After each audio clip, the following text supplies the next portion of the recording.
welcome back to Underground Pulse, undergroundpulse.net. I am Jerica J. I'm Chili. And I'm Big Amish. And we are hanging here with Letters from the Fire. Say hi, you guys. How's it going? What's up? How are you? Why don't we do some introductions real quick?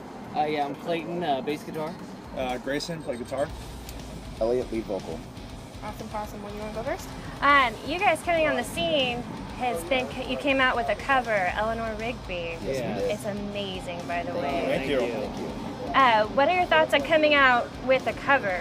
It's always a risk coming out with a cover, but we did our due diligence by it, and we feel like we put our own little twist on it, and we're actually pretty excited to get behind it finally and be on the road with Eleanor Rigby. Awesome.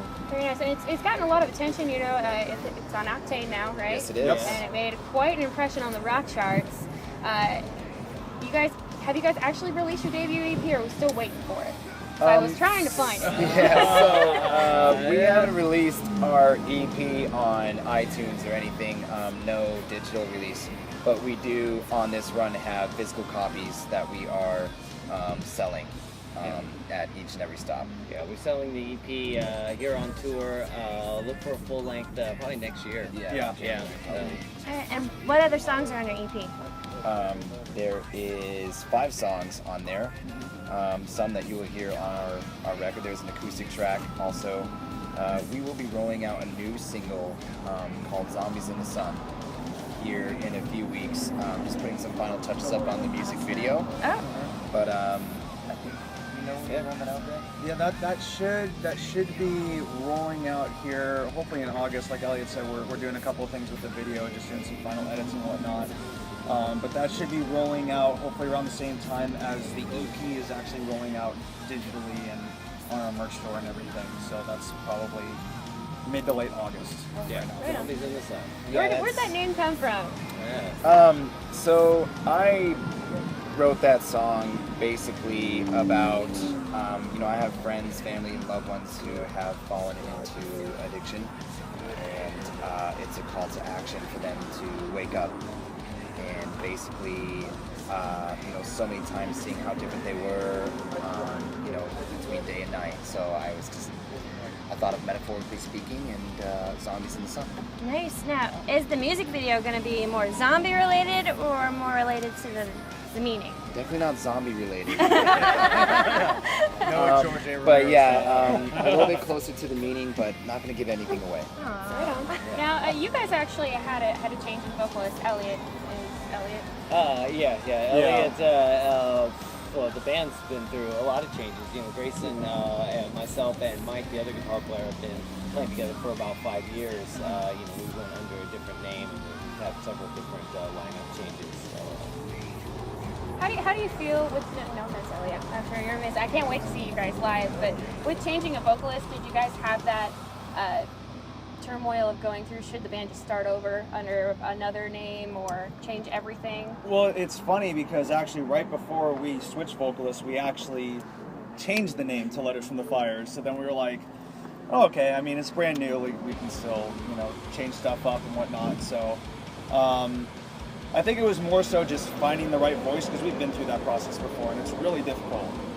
Finding the right singer sucks. It's like you feel like you're on American Idol sometimes, and the audition stages, and it's just like It was a lot of work. Letters from the Fire. We were Letters from the Fire before. We're Letters from the Fire now. The mission's still the same. There was no reason to change the name at all. It's still the same band. Bringing Elliot into the fold, and we also have Ben Anderson on drums now. Just elevated what Letters from the Fire is. Elliot fits the band. It's not a new band, so there's no reason to change the name. Perfect. And you guys are not new to finding band members. From what I read, you guys found a bassist on Craigslist. That was me. That was me. Yeah, he was the first guy to reply, and we tried him out, and it was like, I can shred a bass. I guess it's always awesome when you get the first reply and it works out. So it was actually, I found it under Men Seeking Men on Craigslist. I had no idea that it was going to be a bass thing. We are men seeking a man, so Makes sense. Not that way. Yeah, I mean, Yeah, we just went through before Elliot with our last singer. You know, we kind of put the word out there on a national scale that we were looking for a vocalist, and we literally got somewhere around 1,200 audition tapes and stuff. So that was pretty crazy. Like this time around, we didn't do that because it was just too crazy, and we had actually already seen Elliot perform it, and we went through a couple guys, but it wasn't like that. But yeah, it can be very nuts. Yeah. Finding the right people is tough. Well, it doesn't seem like anything's stopping you guys. I mean, you guys have worked with several large name producers in the past. You guys have been on tour quite a bit, and you guys are playing one of the Gig-It shows coming up here shortly, right? Yeah, we are. Tennessee. Great. Well, I'm glad you don't know. Nice to know. Yeah. You guys are playing the show with 10 years, right? Yes. Yes. Are you guys cool. excited for that? Yeah, it's gonna be awesome. Yes. Jesse's a cool guy. Awesome. Yeah, Okay. great band. Well, I'm really excited to see you guys live. Did you have any more questions for them? I think I also read you guys were writing songs or working with Chris Brown. So Chris is a good friend of a family friend actually, and it's not necessarily Chris coming in and writing songs for us. He more challenged us to write better songs. He came in one day, he listened to our tracks, he loved them, and he came in there and he was like, "Dude, these are great.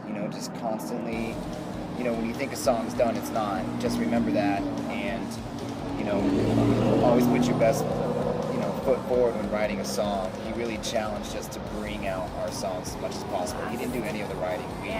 We write all of Yeah. it. So he was more of a mentor. Yeah, Yeah, basically. exactly. But this band is always writing. I mean, we've got tons of material archived, and it's actually kind of obnoxious because we've been working on this album for a while, and I think we thought we finished the record probably about 3 or 4 times, and then we'll write another song and be like, fuck, we got to record this song.